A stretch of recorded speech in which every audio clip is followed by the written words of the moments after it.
Hola a todos. Además, imagino que en pocos lugares juego tan de local como acá.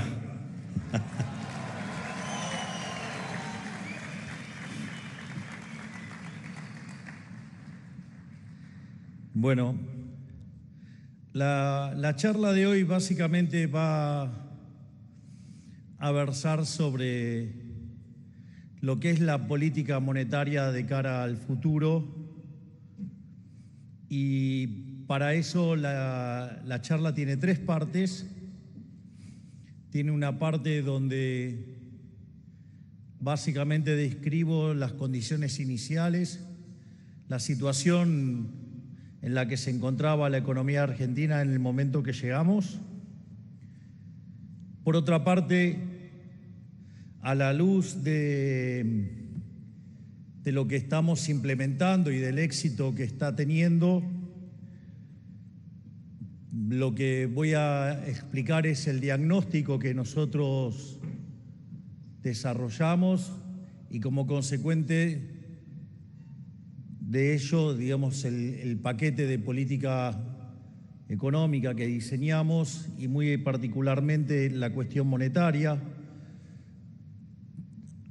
Yo quiero señalar que estamos frente a un evento histórico, una forma no convencional de bajar la inflación, y por eso creo que este es un ambiente que amerita en el cual discutamos lo que estamos haciendo, porque si bien todavía es prematuro, cuando uno tiene conciencia histórica entiende la característica del logro. Nosotros, cuando llegamos, la inflación mayorista, que es la que se adelanta, viajaba al 54% mensual. Es decir, eso es anualizado, da 17.000. Y el último número de mayoristas fue de 2%. Es decir, una inflación del 28%.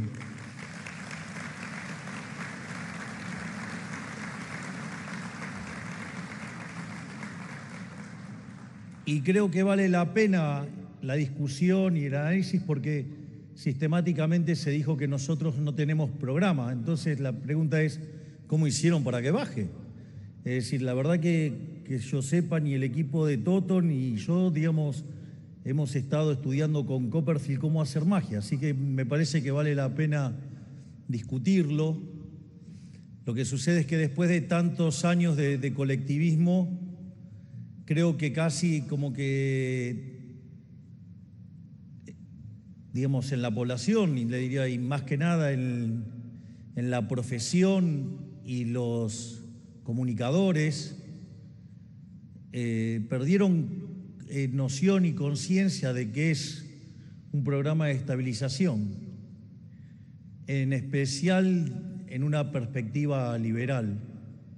O sea, un programa de estabilización tiene un programa fiscal, un programa monetario y una política cambiaria. Ahora, si ustedes después le quieren agregar cosas, es porque empiezan a mostrar cuotas de dirigismo, no, digamos, cuotas de política. O sea, es una forma distinta de ver el proceso.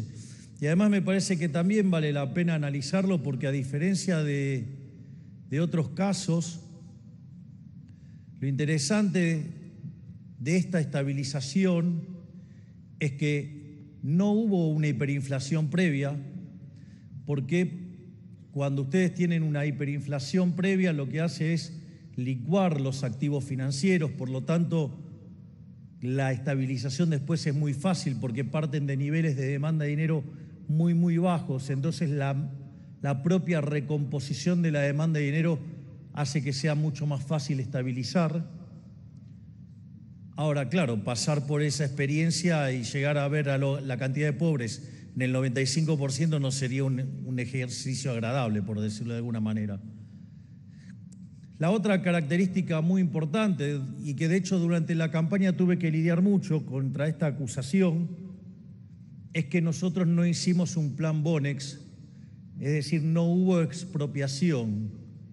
De hecho, si bien nadie hablaba de cómo resolver el problema de los pasivos remunerados y nosotros éramos los únicos que hablábamos de los pasivos remunerados. Básicamente, lo que nosotros no dábamos eran fechas. Y de vuelta, porque nosotros somos un gobierno liberal libertario y consecuentemente todo el proceso tenía que ser a mercado y eso depende de las decisiones de los individuos. Ahora, algo que parecía imposible, nosotros lo resolvimos en 6 meses. Es decir, nosotros terminamos con el déficit cuasi fiscal de 10 puntos del PBI y eso parece que nadie lo nota, pero vaya que en términos de inflación esperada y hacia adelante esto es un tema verdaderamente significativo.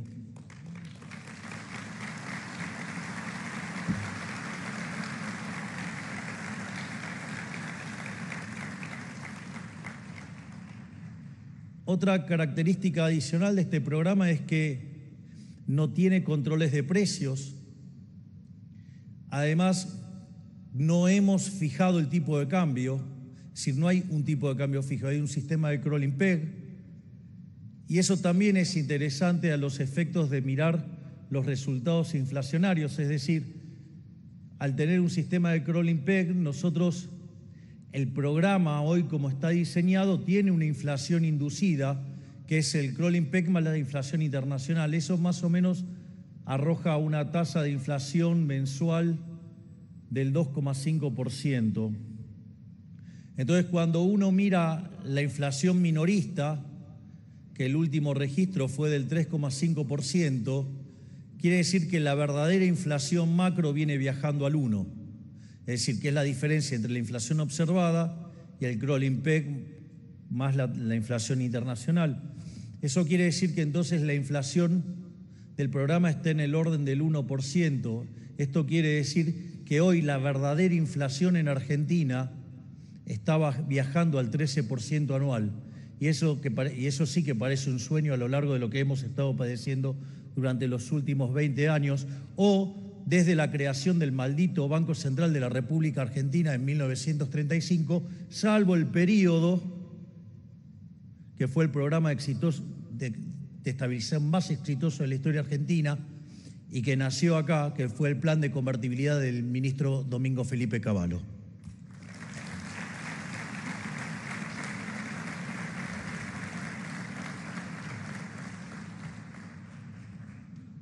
Por otra parte, esto además se hizo recomponiendo precios relativos. Es decir, y con todo esto estamos llevando la inflación en niveles que podrían estar entonces oscilando entre el 10 y el 25%, lo cual, digamos, si no lo quieren considerar un milagro o no le gusta la teoría económica que estamos utilizando, se lo podemos aducir a la fuerza del cielo.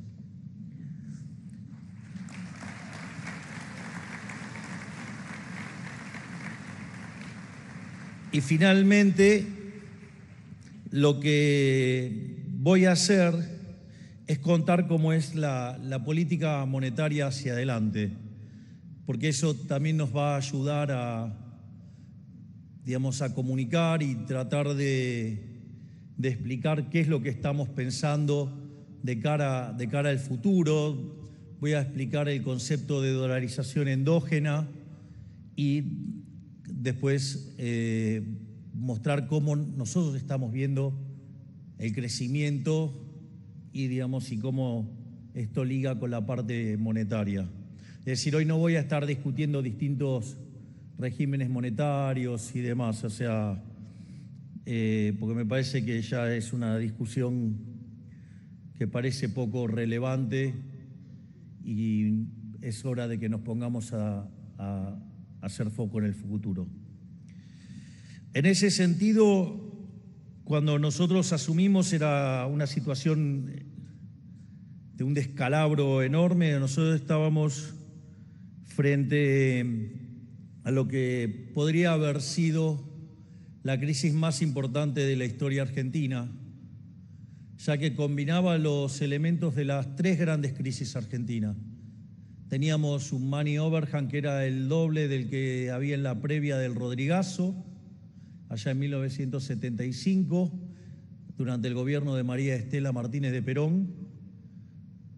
Espantoso gobierno que implicó, digamos, no solo la AAA y andar, digamos, y el decreto de aniquilamiento y algunas aberraciones adicionales, sino que en el medio sextuplicó la tasa de inflación y multiplicó por 5 la cantidad de pobres. Entonces, si nosotros teníamos el doble de desequilibrio monetario, por lo menos hubiéramos multiplicado por 12 la tasa de inflación, es decir, lo hubiéramos llevado a niveles del 2400, y por otra parte no podríamos haber multiplicado por 5 por la cantidad de pobres porque, digamos, no puede pasar el 100%. Es decir, solo eso con una de las partes del desequilibrio. El otro desequilibrio era el desequilibrio en el balance del Banco Central. Teníamos una relación de pasivos remunerados respecto a la base de 4 veces, es decir, nos dejaron una situación donde a un día podíamos quintuplicar la cantidad de dinero, y esa situación era mucho peor que la que teníamos en el Banco Central en el año 1989, antes de que estalle la hiperinflación de Alfonsín, que después terminó con la huida de Alfonsín del poder 6 meses antes. Y además también teníamos indicadores sociales que eran peores que los que había en diciembre del 2001, previa caída de la convertibilidad y el golpe de Estado impulsado por Duhalde y Alfonsín, que paradójicamente Alfonsín, digamos, lo muestran como el padre de la democracia, siendo que fue partidario de un golpe de Estado, pero que evidentemente especificarle la deuda a Clarín hizo mostrarlo como un héroe. En ese sentido, nosotros nos encontramos que durante la primera semana de diciembre la inflación venía viajando al 1% diario, algo que implica una inflación anual del 3.700%. Cuando uno mira la segunda semana y computa los 15 días pertinentes, o sea, la inflación se había acelerado a un ritmo del 7.500 anual. Si toman la del IPC de 25,5%, estaríamos hablando de una inflación anualizada cercana al 1.500%, y si tomamos la del IPC, la del IPM, perdón, la mayorista, anualizada, ese 54 implicaba 17.000%. Ese era el contexto que nos encontrábamos. Entonces, y además de los desequilibrios que les mencioné, también teníamos los desequilibrios flujos. Teníamos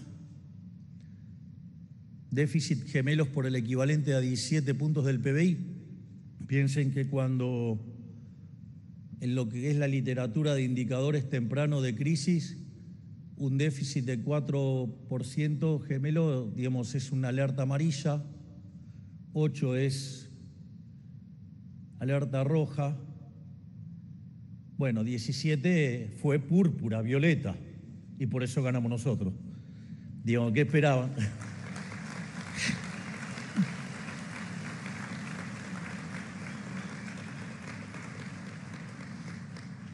Si bien, digamos, nosotros solemos describir la herencia, no nos quejamos de la herencia, vinimos y resolvemos el problema, porque la realidad, a ver, yo soy el primer presidente liberal libertario de la historia de la humanidad. Digo, eso no ocurre en condiciones normales de presión y temperatura. Ahora, de esos 17 puntos de déficit, 15 estaban en el Estado Nacional, 5 era el déficit del Tesoro y 10 era del Banco Central. Al mismo tiempo, teníamos una brecha del 200%, es decir, la relación entre el tipo de cambio paralelo y el oficial era 3-1. A mí eso, digamos, me causa gracia porque cuando pega el salto el tipo de cambio y que se acelera la tasa de inflación, algunos economistas me culpan a mí de haber devaluado. Y la realidad es, me parece que si eso lo hace alguien que no está formado en economía, lo puede entender. Es decir, la gente no está obligada a saber de economía. Pero digo, me resulta raro que lo digan economistas profesionales, ¿no? Porque, digo, si tengo una brecha del 200% y tengo reservas internacionales netas negativas en 12.000 millones de dólares, digo, yo no devalué, yo lo único que hice es sincerar, es blanquear las cosas, es mostrar las cosas como son en realidad. Es más, no solo que teníamos ese problema, sino que además teníamos entre la deuda de la CIRA, que la verdad un verdadero escándalo, y dividendos atrapados, esa deuda en el central eran por 60.000 millones de dólares. Teníamos además deuda en pesos venciendo por el equivalente a 90.000 millones de dólares. Teníamos deuda externa venciendo por 25.000 millones de dólares, donde mayormente era con organismos multilaterales, pero como el gobierno anterior vivía incumpliendo, el programa estaba caído. También eso fue muy interesante porque todo el mundo hablaba de que el programa no era consistente. Y pensar que uno, después de semejante historial de incumplimiento, digamos, uno va y se sienta en el fondo, esa discusión no es una discusión rápida, y en general esa discusión demanda 3 meses. Nosotros cerramos el programa en un fin de semana. Quiere decir que bastante ordenadito lo teníamos. Entonces, en ese sentido,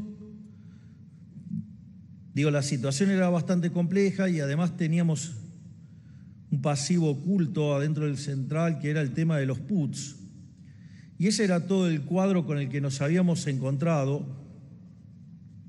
Y entonces lo que nosotros necesitábamos era frenar la posibilidad de una hiper, o sea, porque si hubiéramos sido una hiperinflación, la situación hubiera sido verdaderamente desastrosa. Si ustedes de vuelta miran los saltos en la pobreza de lo que es la crisis del Rodrigazo, la hiperinflación de Alfonsín o el golpe de Estado de la Rúa, se van a dar cuenta que cualquiera de esas situaciones por sí solo hubiera duplicado la cantidad de pobres. Entonces la situación era bastante complicada. Es más, hasta también me sorprende la deshonestidad intelectual de economistas y políticos, digamos, o peor aún, de políticos que son economistas. Digamos, entonces, por ejemplo, uno de ellos dijo, no, tenés la responsabilidad de haber aumentado la cantidad de pobres en 5 millones. Esto también es muy interesante porque y plantea lo difícil que puede ser el diseño de la política económica, pero sobre todo la comunicación de la misma. Como todos ustedes saben, en Argentina la pobreza, dentro de las metodologías que hay, Argentina utiliza el método de los ingresos, ¿no? O sea, entonces se mira la canasta básica alimentaria, de ahí se saca la canasta básica total, eso tiene una consecuencia en términos de ingresos. La conversión entre estas dos líneas se llaman curvas de Engel o coeficientes de Engel, y se lo compara con los ingresos y se mira cuántos pobres hay. Básicamente, estoy explicando muy sintéticamente cómo es la metodología, ¿no? Entonces la pregunta es, ¿cómo? Si yo hago un sinceramiento, entonces los números vuelan, y entonces ¿qué sentido tiene de sincerar? Y esto también vale la pena, digamos, debatirlo y discutirlo y analizarlo. Digamos, Argentina, de hecho, venía con controles de precios, o sea, el gobierno anterior controlaba precios, pisaba tarifas. La verdad es que si ustedes miran cualquier informe, van a ver, digamos, todo lo que era el desequilibrio con los precios relativos. Entonces, cuando ustedes tienen un control de precios, o sea, siguen teniendo déficit fiscal, lo financian con emisión monetaria, que dicho sea de paso, el gobierno anterior emitió 13 puntos del PBI durante el último año, donde la inflación, digamos, que se genera por emisión en Argentina tiene un rezago entre 18 y 24 meses. Es decir, todavía va a haber que seguir purgando las aberraciones del gobierno anterior. Y no es que lo digo ahora, lo dije en campaña. No es que, digamos, y lo pueden buscar en videos míos de casi 10 años y digo exactamente lo mismo. Entonces, ¿qué es lo que pasa? Ustedes tienen el control de precios y aparecen dos efectos. Uno es que se van hacia otros bienes y empieza a escasear los bienes que están en el control, que en general son los que están en el índice de precios. Entonces, cuando ustedes miran el índice de precios no refleja los efectos del control, los efectos de la escasez. A punto tal que ustedes pueden agarrar y llegar a un momento donde, que era lo que pasaba sobre el final del gobierno anterior, es que las góndolas estaban vacías. Entonces, eso me hace recordar mucho a un ejemplo que da Juan Carlos de Pablo en uno de sus brillantes libros sobre política económica, donde dice, entra un señor, un bazar, dice, quiero ese jarrón, ¿cuánto cuesta? 5 millones. ¿Cómo 5 millones? Si enfrente está 1 millón. Bueno, vaya y compre enfrente. No, bueno, enfrente no hay. Bueno, acá cuando cueste 1 millón, cuando no haya más también va a costar 1 millón. El precio es al que hay. Entonces, quiere decir que ahí ese problema de desabastecimiento no está contemplado en el índice. Por lo tanto, la medición de lo que cuesta esa canasta es mentiroso. Porque además, ¿cuál es el poder de compra de 100 pesos, 1.000 pesos, 10.000 pesos, 20.000 pesos, lo que ustedes quieran, si enfrente la góndola está vacía? ¿Cuánto es ese precio? Ese precio, digamos, es infinito, porque, digamos, o sea, no importa cuántos pesos le vayan a tirar, porque, digamos, el producto no existe. Entonces, frente a esa situación donde el producto no existe y ustedes no sinceran, los productos no aparecen. Entonces, si usted no sincera, ¿qué pasa? Se va a morir de hambre, porque los productos no aparecen. La única forma en que los productos vuelvan a aparecer es que usted sincere los precios. En el momento que los precios usted los sinceró, claro, eso sí queda registrado estadísticamente, salta la canasta básica alimentaria, por curva de Engel, salta la canasta básica total y usted registra más pobres. Hay un trabajo maravilloso que ha hecho recientemente un profesor de la DITELA, que es González Rosada, y muestra que ese sinceramiento llevó la pobreza al 57%. Pero de vuelta, eso estaba ahí. Eso estaba ahí. Pero, digamos, o sea, era más fácil ocultarlo entonces. No, no era más fácil ocultarlo. O sea, ustedes no comen estadística, ustedes comen producto de verdad. Lo que tenemos que tratar es que las estadísticas digan, digamos, si estén lo más parecida a la verdad. Y la buena noticia es que hoy, después de que durante 5 meses los salarios reales suben sin parar, donde los que más suben son los del sector privado, donde se está recuperando muy fuertemente el privado informal y el que viene, digamos, no recuperando y viene rezagado es el sector público, porque hay motosierra.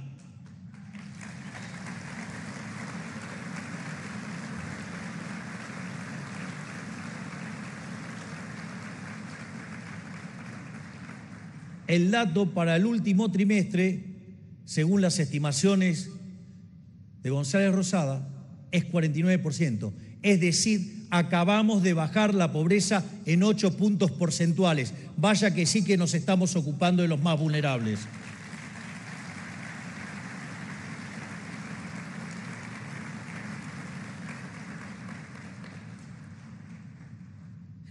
Entonces, el punto es, bueno, ok, estamos bajando la inflación, no hay plan social más poderoso que bajar la inflación, porque está claro que el impuesto inflacionario es un impuesto súper regresivo, y entonces es, bueno, ok, ¿cómo lo hicieron? ¿No? O sea, me parece que está, y por eso es importante el diagnóstico. Ahora, yo recuerdo que previo a la campaña, ahora ya no se discute tanto, pero previo a la campaña estaba, más debatido el tema sobre la naturaleza de la inflación. Entonces, hay un conjunto de economistas que creen que es multicausal. Bueno, yo no desde que maduré y crecí nunca creí esa cosa. Lo creí cuando era muy chico y bueno, pero uno después se da cuenta que los Reyes Magos son los padres, qué sé yo. Entonces, yo siempre adhería a la hipótesis monetaria de la inflación. Eso es tan importante hasta en la definición que utilice un economista de inflación va a marcar la diferencia.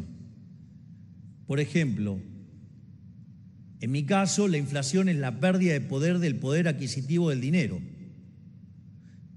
Es decir, se genera por un exceso de oferta de dinero, ya sea porque sube la oferta, porque cae la demanda, o porque ocurren las dos cosas a la vez y todos los precios expresados en unidades monetarias suben.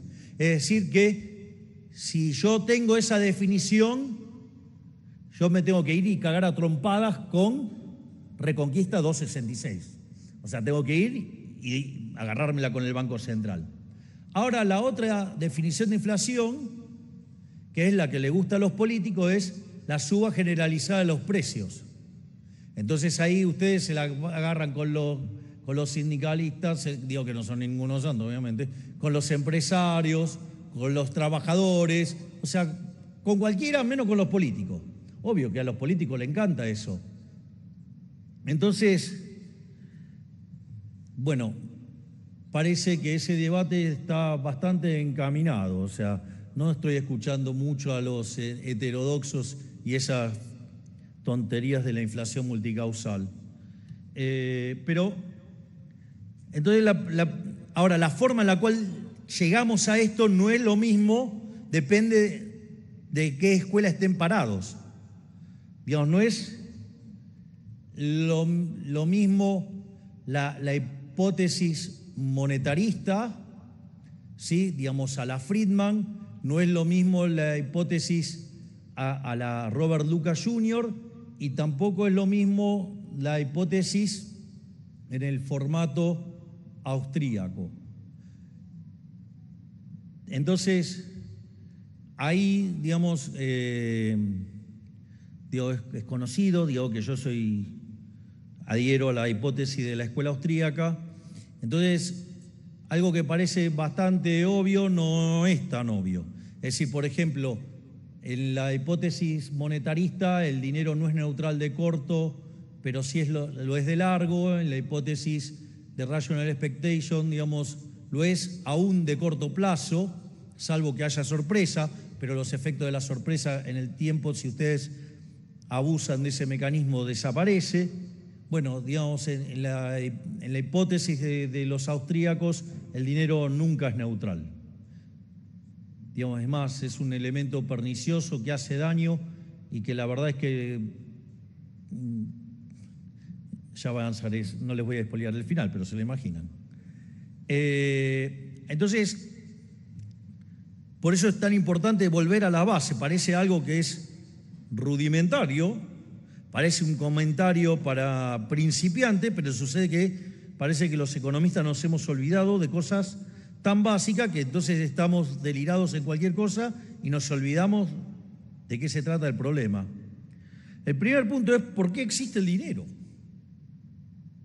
Es decir, ¿por qué existe el dinero? Porque, si no sabemos por qué existe el dinero, ¿cómo vamos a entender la hipótesis, monetaria de la inflación si no entendemos de lo que estamos hablando? Entonces, el dinero existe Básicamente porque si ustedes no tuvieran dinero tendrían una economía de trueque. Ahora en una economía de trueque, digamos, es bastante complejo el funcionamiento de una economía de trueque, porque ustedes tienen dos grandes problemas. El primero es la doble coincidencia. Es decir, ustedes tienen que encontrar que alguien quiera comprar lo que ustedes quieren vender, pero además necesitan la recíproca, lo cual es un problema bastante complejo. Ahora, ustedes pueden encontrar, por ejemplo, yo puedo encontrar el panadero que quiere pan y yo quiero pan. Ahora, hay un problema de indivisibilidad también, porque yo, digamos, puedo querer 1 kilo de pan, no sé, 2, 3 si quiero repartir, pero digamos, no estoy dispuesto a dar una charla completa por 3 kilos de pan. Y al panadero no le interesa, digamos, escucharme 3 minutos de mi presentación. Entonces, esa indivisibilidad más el problema de la doble coincidencia hace que muchas transacciones se pierdan y eso genera una pérdida de bienestar enorme. Entonces, el dinero, Diego, viene a tratar de resolver este problema. Y así es como que aparecieron otros tipos de dinero. O sea, el hombre no se quedó llorando, no, uy, qué problema, no, ¿qué hago? No consumo. No, le buscó la vuelta. Lo que hizo es buscarle la vuelta. Y esa vuelta era que había algunos bienes que se intercambiaban más que otros. Entonces ustedes iban y compraban ese bien, no porque les interesaba consumir ese bien, sino que iban y compraban ese bien para comprar el otro bien. Es decir, era un bien de intercambio indirecto. Esto es un tema extremadamente importante. Esto es fundamental, porque si no entendemos esto, no entendemos la naturaleza del dinero. El dinero es un bien de intercambio indirecto. Esta es la clave, porque ahora voy a explicar por qué es tan importante entender esto. Ahora, si es un bien de intercambio indirecto, eso también implica entender las distintas monedas que tuvo el ser humano. Por ejemplo, cuando el hombre era nómade, la primera moneda que tuvo era el ganado. ¿Y por qué era el ganado? Y porque andaban con el morfi caminaban con el morfi al lado. O sea, algo que hoy sería bastante complicado psicológicamente resolver, de que andan con el bicho que después van a matar para comérselo. Digo, de vuelta, son cosas que, digamos, no la naturalicemos, o sea, pero era como funcionaba el mundo. Y, claro, pero después el hombre se hizo sedentario. ¿Y qué era lo que comía más? Comía pan. Y entonces, lo que más comía, si era pan, lo que más usaba entonces era el trigo. Entonces, una de las primeras monedas que aparecieron fue el trigo. Porque justamente, no porque quería comer trigo ni que quería pan, sino que le servía como bien de intercambio indirecto. Y así han aparecido otro tipo de, digamos, ha aparecido la sal, el lino, digamos, ha aparecido, digamos, el tabaco. Es más, fíjense en las...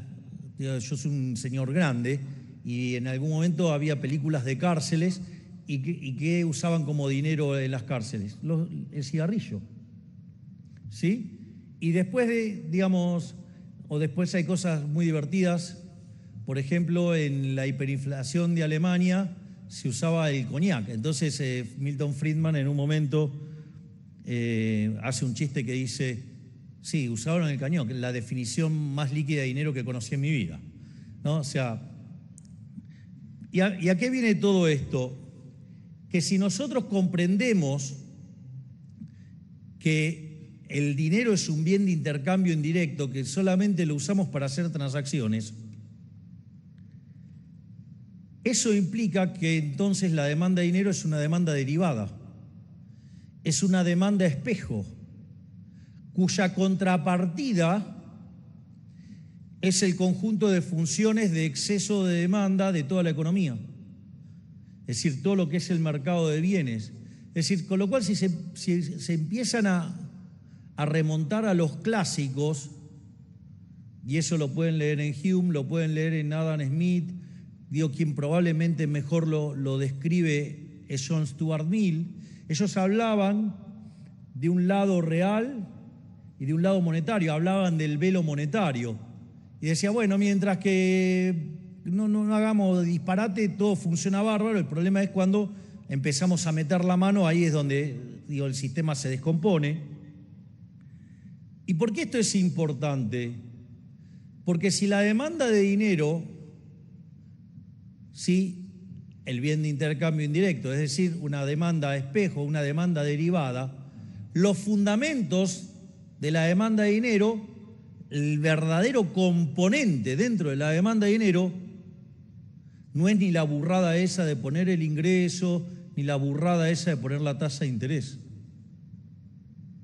Y eso también es importante que quede claro. Cuando ustedes construyen un sistema de equilibrio general, en la función de exceso de demanda, no aparece el ingreso. Porque el ingreso se deriva de la venta de ocio más la participación que ustedes tienen de los beneficios en las empresas, que dependen de los precios. Por eso solamente hay precios y no aparece el ingreso en ningún lugar. Y las funciones de exceso de demanda son homogéneas de grado cero en precios y solamente aparecen precios relativos y nada más. Y si ustedes utilizan un numerario, quedarán escalados en ese numerario. En una economía monetaria ese numerario es el dinero. Pero no solo eso, tampoco aparece la tasa de interés. La tasa de interés no existe porque existe el dinero. La tasa de interés existe porque existe el tiempo. Es decir, si no hubiera tiempo no existiría la tasa de interés, no tendría ningún sentido. Es un contrasentido teórico. Entonces ustedes lo que van a encontrar en las funciones de exceso de demanda es vectores de precios.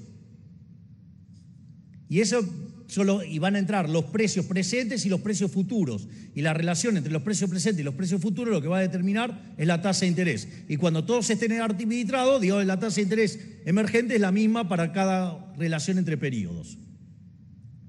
En definitiva, la demanda de dinero es una función que depende del vector de consumo. ¿Sí? El vector de consumo son todos los consumos de todos los productos, no solo hoy, sino de acá a la eternidad.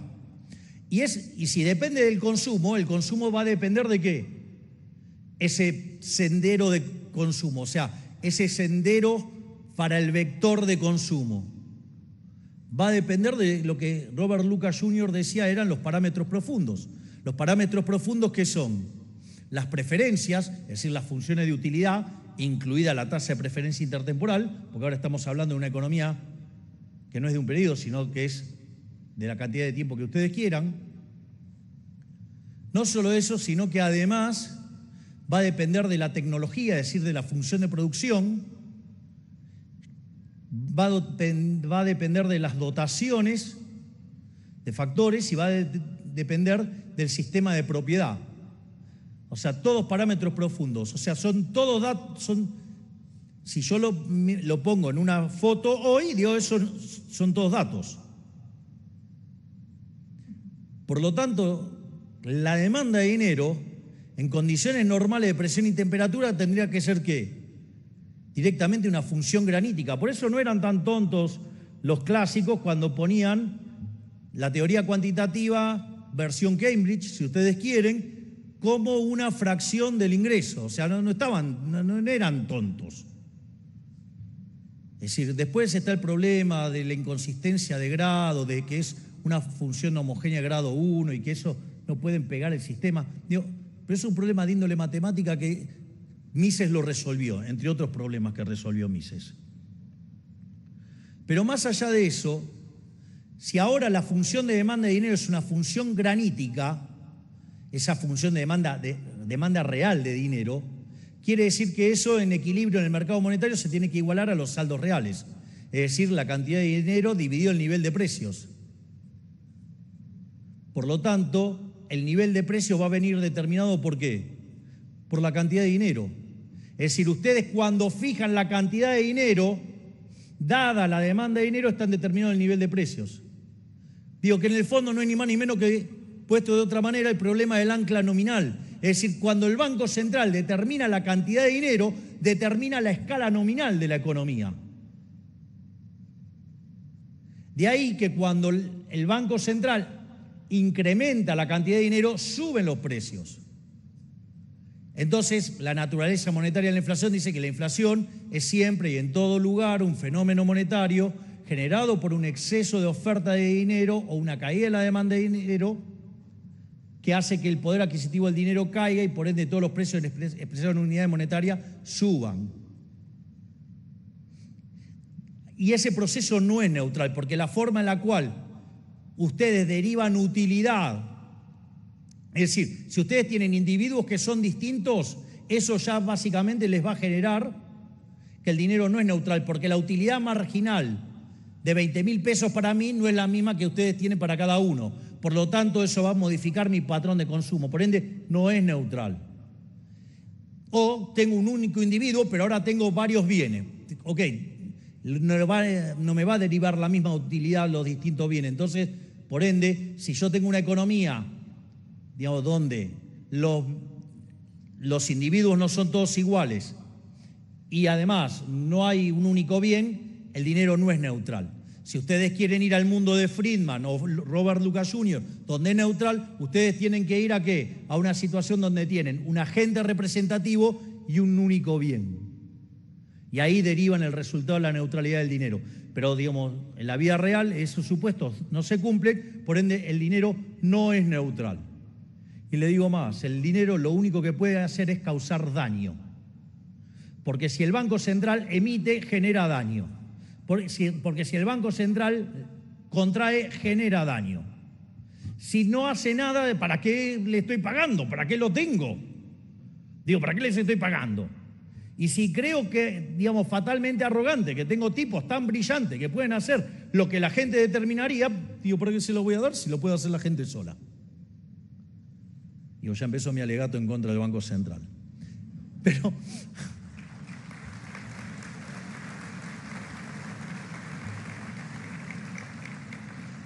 Pero digamos, acá lo importante es la naturaleza monetaria de la inflación. Y evidentemente, cuando el Banco Central empieza a hacer chanchadas con la cantidad de dinero, la escala nominal se empieza a mover y obviamente que los precios relativos se empiezan a distorsionar y la inflación empieza a generar un daño enorme.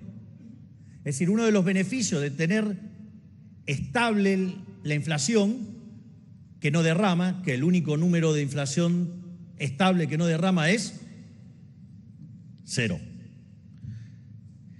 Entonces, básicamente, si yo genero inflación, empiezo a generar distorsiones de precios relativos, empiezo a afectar los senderos de consumo, de ahorro e inversión, afecto la estructura de capital y termino generando ciclos de boom and bust, en general encima ligados a la política económica. Y la política económica suele hacer esas barrabasadas en tiempos electorales. Entonces, ¿usted puede creer que haya un tipo que esté tan loco que quiere ir a déficit cero, que es sacar la política fiscal en un año electoral, y emisión cero, sacar la política monetaria en un año electoral? O sea, yo.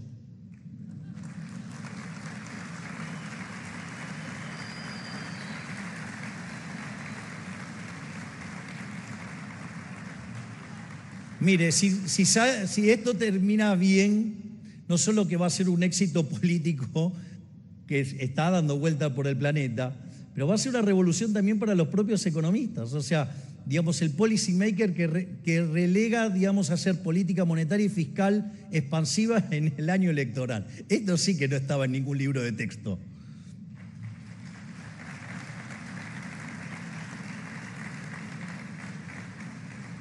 Por lo tanto, habiendo probado, digamos, mi hipótesis de que el dinero, digo, es la emisión de dinero es la causa de inflación, entonces ahora lo que tenemos que ver es por qué emitíamos dinero. Es decir, ¿cómo es que el gobierno anterior llegó a emitir 13 puntos del PBI? Entonces, básicamente lo que nosotros teníamos que hacer era cortar de cuajo los elementos que hacían que la cantidad de dinero crezca. Entonces, digamos, el primero, más obvio y más evidente para todo el mundo era el déficit fiscal. Ahora, quiero decir esto. El déficit fiscal era 1/3 del déficit total que teníamos en el Tesoro, digamos, en Nación, quiero decir. Era 5 el Tesoro y 10 el cuasi fiscal. O sea que el despiola que teníamos en el Banco Central era el doble del que teníamos en el Tesoro. Y de esos 10 nadie hablaba encima. Esta era la cosa más grave de todo esto. Entonces, para eso había que cortar con el déficit fiscal. Nosotros, durante la campaña, y eso no pueden decir que no lo anuncié, nosotros hicimos campaña con una motosierra. Miren, nosotros la campaña simbólicamente tenía 3 cosas. Una era la motosierra, que era el ajuste fiscal. Otra era un billete de dólar, que básicamente era la competencia de monedas y la eliminación del Banco Central. Digo que le pusieron dolarización y saben lo que es tener que tratar de explicar, no es competencia, es un trámite enorme. Y después, además en nuestros actos aparecía recurrentemente banderas de Israel, o sea, con lo cual, digamos, o sea, fíjense que en lo fiscal estamos cumpliendo, en la política internacional está recontra cumpliendo, digamos, y les voy a mostrar cómo es que estamos cumpliendo en lo monetario también. Es decir, con lo cual, digamos, nadie fue engañado en la campaña electoral. Es la primera vez en la historia de la humanidad que un candidato hace campaña diciendo que va a cortar el gasto público. Y de hecho lo hicimos. Cuando nosotros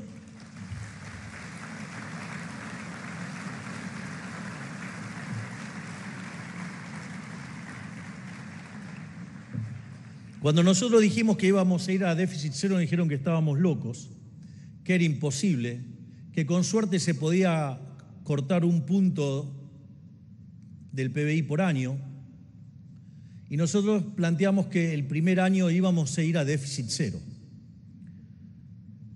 Y lo más increíble es que lo logramos en el primer mes de gestión.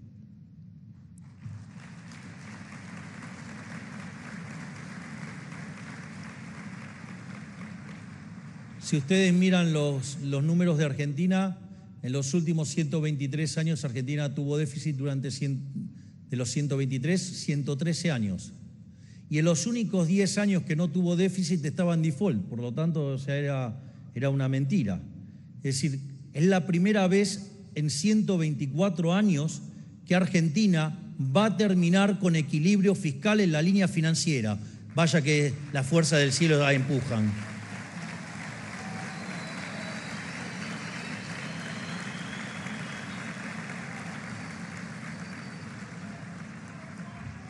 Eso fue un elemento muy importante porque cortó de cuajo la emisión de dinero por lo que se llama la vía del fiscal. Es decir, se cortó una de las fuentes de emisión monetaria y fue, digamos, después se empezó a discutir si la calidad del ajuste. Miren, ustedes, Argentina, el ajuste fiscal en términos reales es del 36,6%. Eso no pasó nunca en la historia de la humanidad, salvo en casos de que haya habido guerra. Y aún así, digamos, está entre los ajustes más grandes de la historia. Pero eso no fue solamente el ajuste que se hizo. También se fue por el ajuste en el Banco Central. Y ahí también esto es importante porque nadie decía cómo lo iba a arreglar.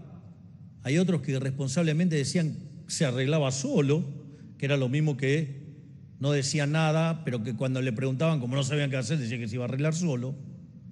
Había otros que decían que lo que había que hacer era subir la tasa de interés, con lo cual lo único que hacía era agrandar el problema. Pero nosotros sabíamos que no había que tocar la tasa de interés porque nuestra concepción sobre la naturaleza monetaria y la inflación, explicado por la cantidad de dinero, definitivamente tocar los precios está mal. Digo, para que se den una idea, digamos, la locura que es hacer política monetaria tocando la tasa de interés. A ver cómo lo podemos hacer.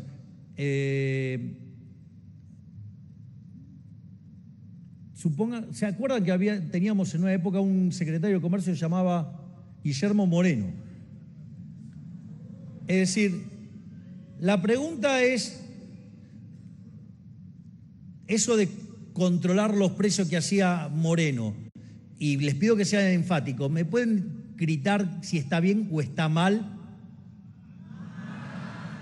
No los veo muy convencidos. O están con problemas de garganta, o Moreno les resultaba simpático. Pueden ser más específicos, que se entere que no les gusta a nadie y no controle el precio.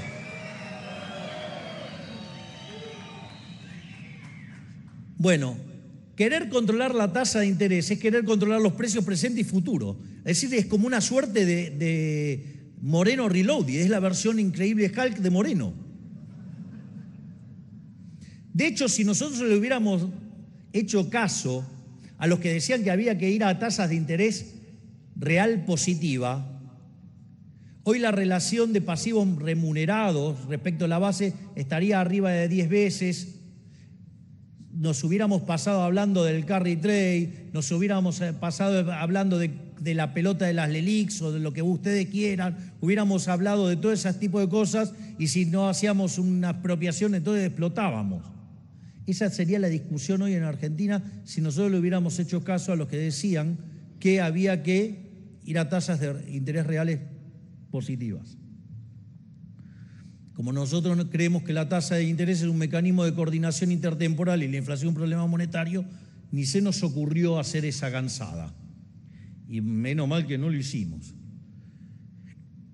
Con lo cual imagínense todos los libros que estamos tirando a la basura de los tipos que hablan que no, que la tasa, saben todo eso porque no sirve para nada. Dicho esto,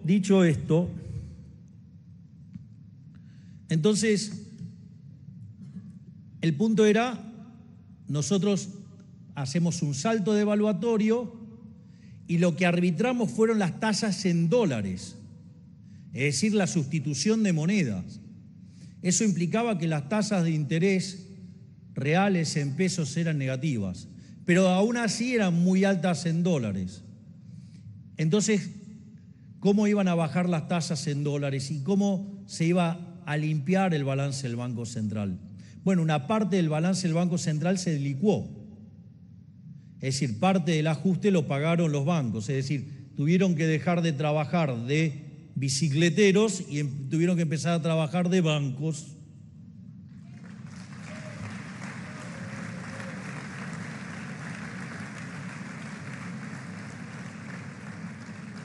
Pero no solo eso, sino que conforme avanzaba el tiempo y los números fiscales eran sólidos, pudimos empezar a recrear con una tarea enorme de Pablo Quirno, empezamos a recomponer el mercado de pesos.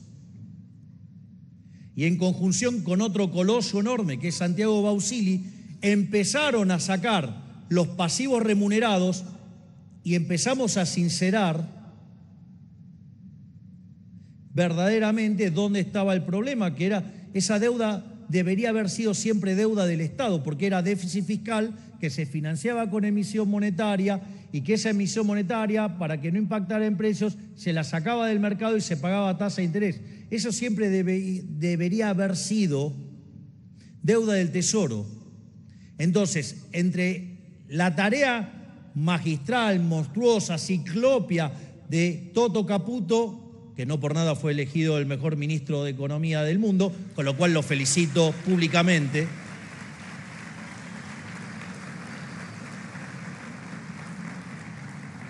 Sumado al enorme trabajo de Pablo Quirno, recomponiendo el mercado de deuda en pesos, y la tarea fabulosa de Santiago Bausili en el Banco Central, empezamos a desarmar el problema de los pasivos remunerados que estaban a un día y que hubiéramos quintuplicado la la cantidad de dinero en un día si en lugar de ser liberales libertarios hubiéramos actuado como liberales libertarados.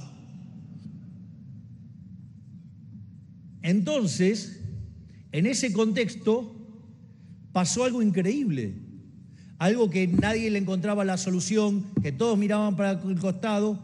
En 6 meses limpiamos el balance del Banco Central de los pasivos remunerados, haciendo un ajuste equivalente a 10 puntos del PBI. Y eso hace que junto al ajuste que hicimos en el Tesoro hayamos hecho el ajuste más grande en la historia de la humanidad. Y aquí estamos.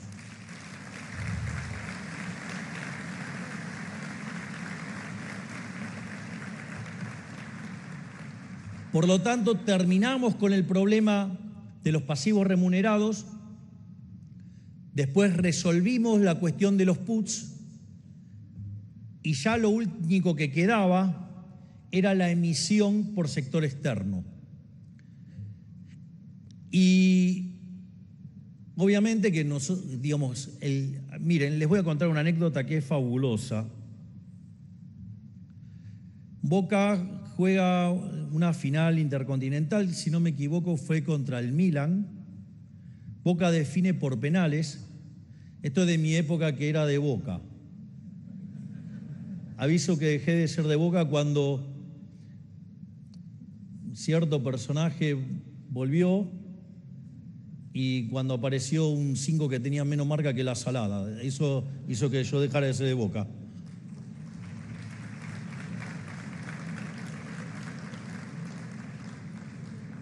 Pero no importa, ese es un detalle de 25º orden. Si sigue así, en algún momento voy a poder volver a la cancha. Pero bueno, eso es otro tema. Dicho esto,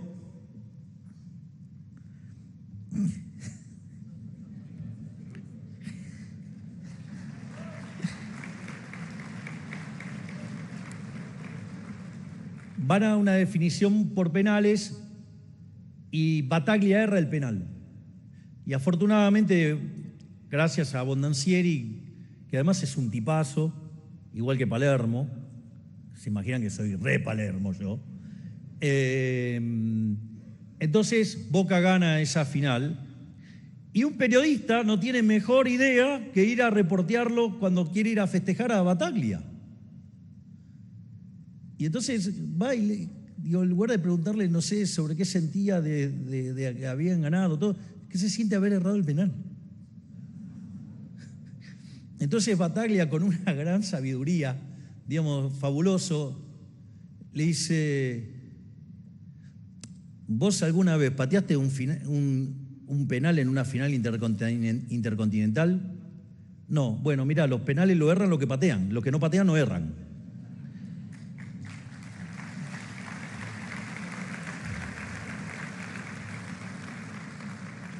Es decir, a veces algunos dicen que cometemos errores. Y sí, claro que cometemos errores. El que hace, comete errores. Y en especial, digamos, gente que hace mucho.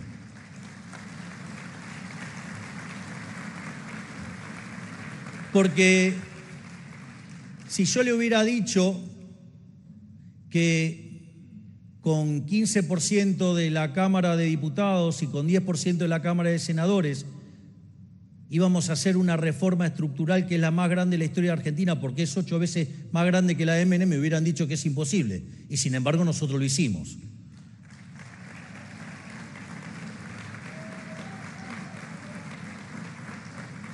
O cuando decían que, por ejemplo, era imposible terminar con los piquetes.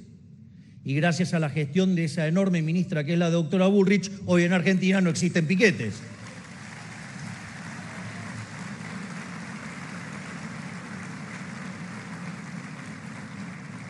O los que decían que era imposible terminar con los intermediarios de la pobreza hasta que puse una ministra que tiene las pelotas como el Mario Alberto Kempes y terminó con los gerentes de la pobreza.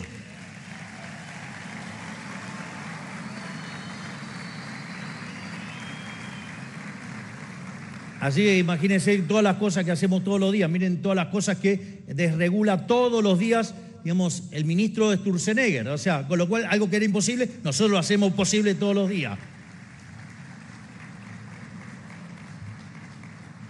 Obviamente, si ustedes todo el tiempo están haciendo cosas y algunas la van a tirar a la tribuna, sí, la vida.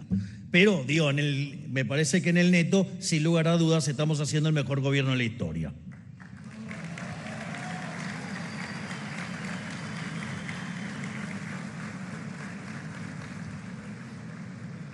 Y en este sentido, cuando nosotros avanzamos al programa, a la parte monetaria del exceso de oferta cero, básicamente lo que estábamos diciendo era, solamente vamos a emitir para comprar dólares, creyendo que la demanda de dinero, cuando crece con tipo de cambio fijo, trae como aparejado venta de dólares y el aumento de las reservas.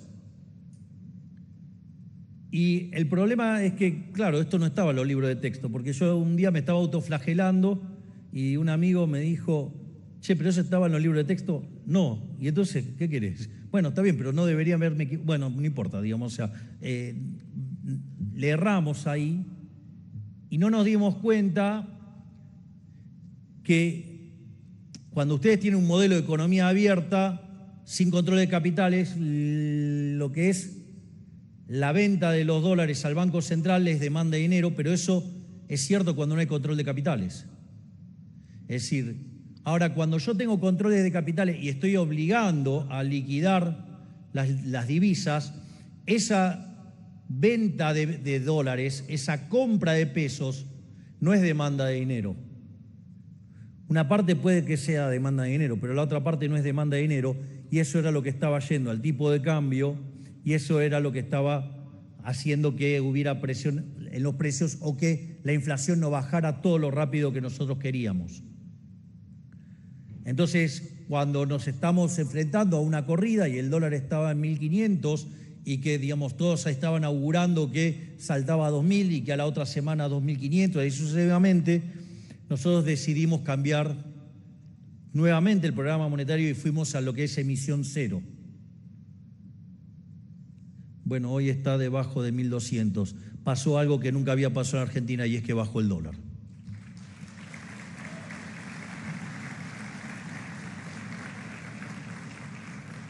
Y así es como llegamos a emisión cero. Y entonces hoy discutimos lo que es la salida del cepo. Es decir, hoy estamos de la salida del cepo mucho más cerca que lo que estábamos en diciembre. Porque además en el medio hicimos el reconocimiento de una pérdida de capital en el Banco Central, fruto de la gestión anterior, por el equivalente a 45.000 millones de dólares. Y además en el medio compramos cerca de 20.000 millones de dólares. Es decir, si ustedes quieren ir hacia un sistema, ya sea de competencia de monedas o un sistema libre, o si quieren terminar de cerrar el Banco Central, lo primero que tienen que hacer es sanearlo y restaurar el patrimonio, porque de esa manera, cuando ustedes restauran el patrimonio, quiere decir que los pasivos monetarios van a ser rescatados y por ende el nivel de precios queda anclado. En cambio, si ustedes lo quieren hacer, ¿sí? Digo, yo el otro día escuchaba a un estúpido, porque directamente un estúpido decía, no, eso lo podíamos hacer el primer día que íbamos cerrando el Banco Central. Bueno, mire, si ustedes nos rescatan los pesos, lo hacen con patrimonio neto negativo, digamos, ¿cómo eliminan los pesos? La única forma que se elimina es con una hiperinflación y, digamos, generando 95% de pobres y sí, en enero, el 1 de enero ya lo tenían de vuelta, digamos, a los kirchneristas de vuelta en el poder. ¡Ah, una genialidad! Digo,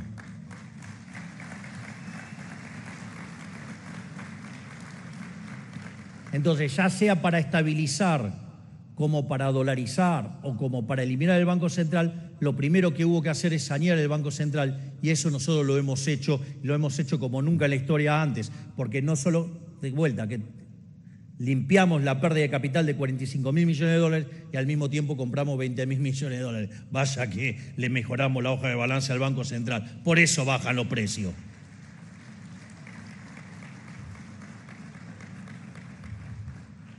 En cuanto a lo que es la salida del cepo, básicamente se tienen que dar 3 condiciones.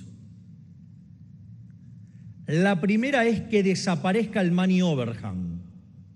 El money overhang se toma lugar cuando yo tengo controles de precios o cuando tengo controles de capitales. Básicamente, nosotros generábamos déficit fiscal, emitíamos dinero, ese dinero iba al mercado de divisas, presionaba sobre el tipo de cambio, digamos, mientras que el poder adquisitivo del peso caía. Entonces, tratando de anclar los precios con el tipo de cambio, se fijaba el tipo de cambio y se empezaba a perder reservas. Cuando se perdían reservas, se eliminaba el exceso de demanda, digamos, a garrotazo, que es el control de capitales. De esa manera, a ustedes los obligan a demandar más pesos que los que quieren, aumenta la base imponible del impuesto inflacionario y esa es la forma en que corregían. Pero ahí ustedes lo que tienen es un montón de pesos sobrando, porque son pesos que querían comprar dólares y no podían y quedaron atrapados. Entonces, lo primero que ustedes tienen que hacer es eliminar el money overhang. Entonces, la pregunta es, ¿vos cómo sabés cuál es la demanda de dinero para determinar cuánto es justo el money overhang? Y eso, si bien uno lo puede hacer, digo, tiene sus cuestiones, digamos, o sea, creerse esa función de demanda de dinero. Entonces, hay otro mecanismo. Nosotros decidimos mantener constante la cantidad de dinero. Si yo mantengo constante la cantidad de dinero, yo sé que el money overhang desaparece ¿cuándo? Cuando no hay más inflación. Entonces, yo fijé la cantidad de dinero. Cuando no hay más inflación, no hay más money overhang.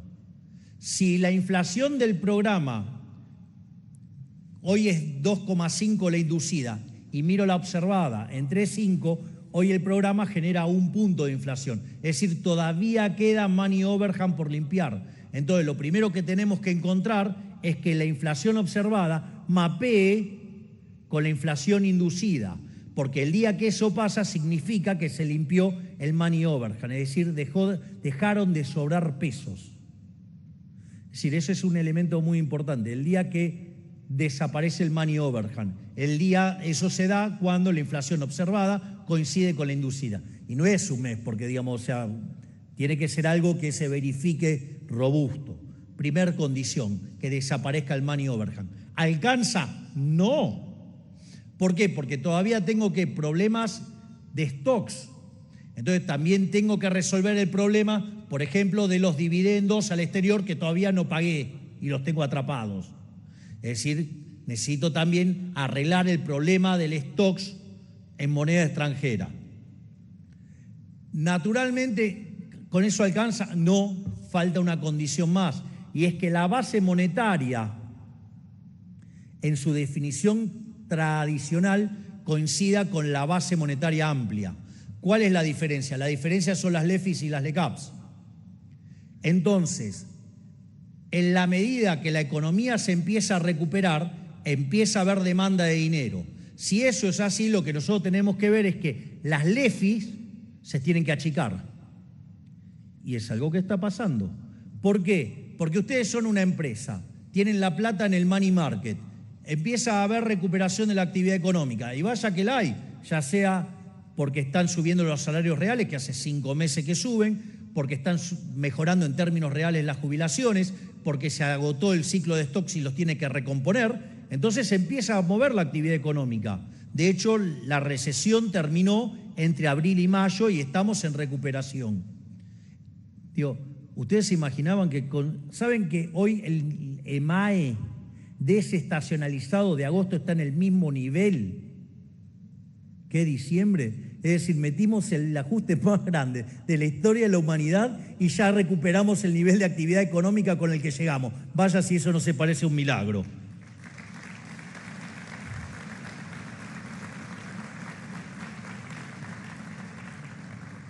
Entonces, esa empresa, ¿qué va a hacer para producir? ¿Se va a endeudar? No, va a desarmar su money market. Cuando desarma su money market y le pide la plata al banco, ¿el banco qué hace? Desarma la posición de la LEFI. Entonces el Tesoro paga las LEFI, paga las LECAPs, y eso lo que hace es que la base monetaria en la definición tradicional se empiece a aparecer y empiece a atender a la base monetaria amplia, todo impulsado por la demanda de dinero, no por el lado de la oferta, de modo tal que eso no genere presión en el índice de precios, porque es demanda, digamos, ocurre desde la demanda de dinero. cuando la brecha entre la base monetaria tradicional y la amplia coinciden, al mismo tiempo que se limpia el problema de los stocks de deuda en moneda extranjera y la inflación del programa sea cero, es decir, igual a la inducida, en ese momento no hay problemas de stocks, no hay problemas de flujos y no hay sobrante de pesos. Por lo tanto, ese es el día en el que vamos a abrir el cepo. Y ese día lo vamos a abrir sin que haya ningún tipo de sobresalto, porque no hay con qué ir contra el peso.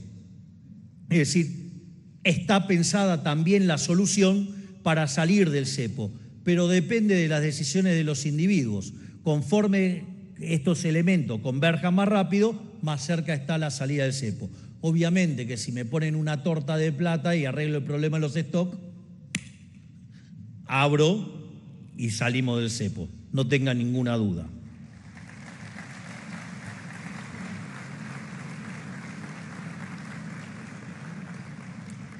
Ahora, el punto es cómo pensamos de acá hacia adelante, sin el cepo, cómo va a funcionar la política monetaria.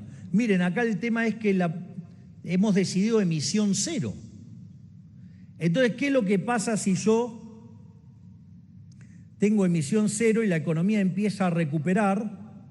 Y obviamente, como consecuencia de ello, la demanda de dinero sube. Entonces, si la demanda de dinero sube y la cantidad de dinero está dada, ¿qué es lo que me va a pasar?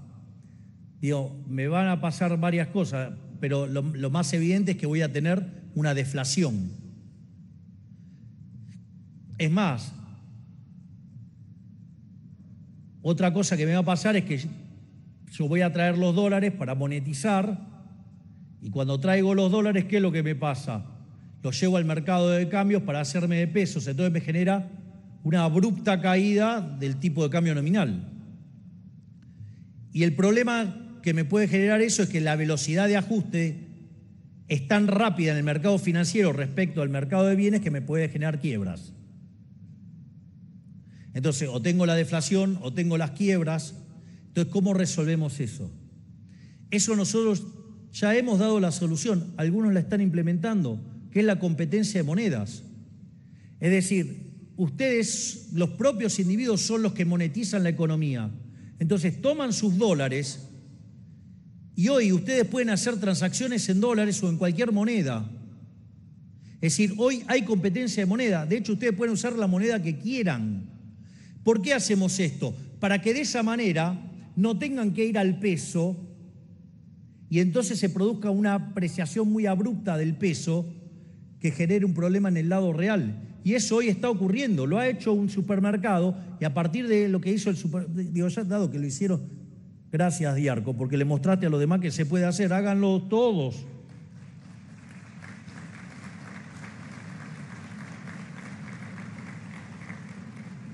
Entonces ustedes empiezan ahora a circular los dólares en la economía para hacer las transacciones. Entonces, conforme, si ustedes antes tenían un modelo de tipo de cambio fijo, ¿qué es lo que pasa? No, bueno, ustedes necesitaban ir, vender los dólares, el Banco Central los compraba y, digamos, y se estiraba, digamos, la cantidad de dinero. Que fíjense que lo que estira la cantidad de dinero es la demanda de dinero. Pero si yo no aumento la oferta, entonces, ¿cómo resuelvo eso? O con deflación o que gente, digamos, haga un sistema de competencia de moneda, ingrese los dólares y los use como se le da la gana. Si ustedes se ponen a pensar que las reformas estructurales que hicimos es un salto en libertad económica de 90 puestos y que hoy tenemos instituciones desde lo formal que se parecen a las de Alemania, Francia, Italia. Argentina tiene para crecer muchísimo en los próximos años. Hay un trabajo de Juan Pablo Nicolini que dice, con alcanzar el equilibrio fiscal, en 10 años duplicamos el PBI per cápita, es decir, vamos a crecer al 7% anual. No solo eso, sino que además, si ustedes se fijan, el hecho de haber hecho un ajuste fiscal de 15 puntos del PBI, eso le implicó devolverle al sector privado 15 puntos de ahorro. Y eso va a financiar la inversión, eso va a hacer que la economía crezca. Además tienen las ventajas del RIGI, digamos, tienen la caída del riesgo país. ¿O a alguien se le hubiera imaginado que recibiendo el país con 3.000 de riesgo país, hoy hayamos roto la barrera de los 900 puntos y que cuando liberemos el cepo vamos a empezar el camino para que tarde o temprano lleguemos a ser investment grade? Lo que era imposible lo estamos haciendo posible.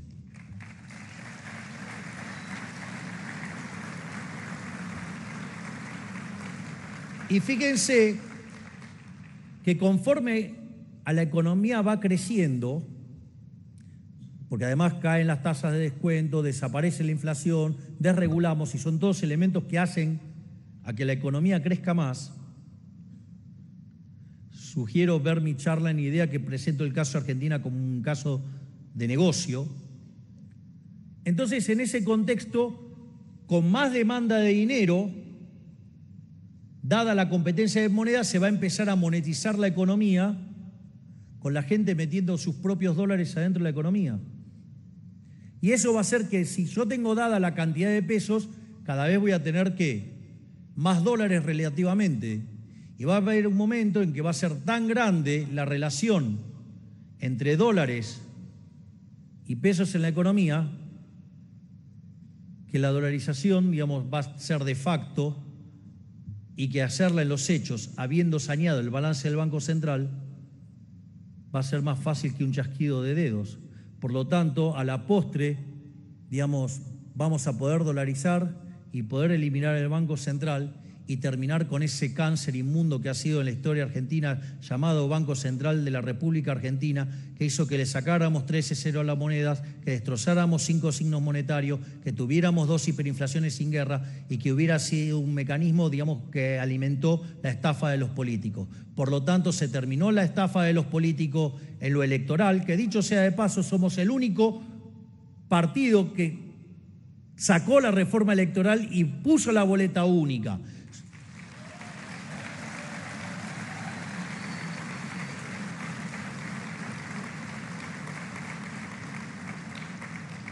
Somos el único gobierno que asegura el equilibrio fiscal porque hoy, digamos, vamos al presupuesto con una ley de déficit cero y si quieren gastar algo más, gasten, pero lo van a tener que recortar de otro lado y van a tener que poner la trucha y decirle a la gente de dónde la sacan.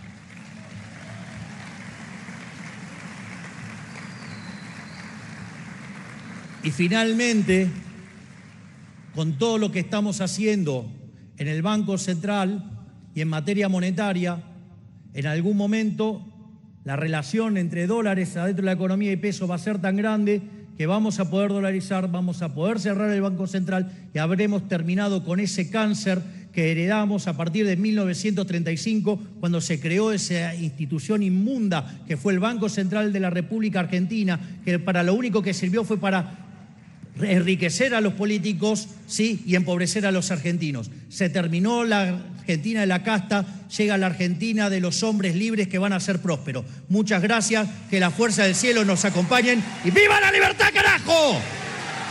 ¡Viva la libertad, carajo! ¡Viva la libertad, carajo!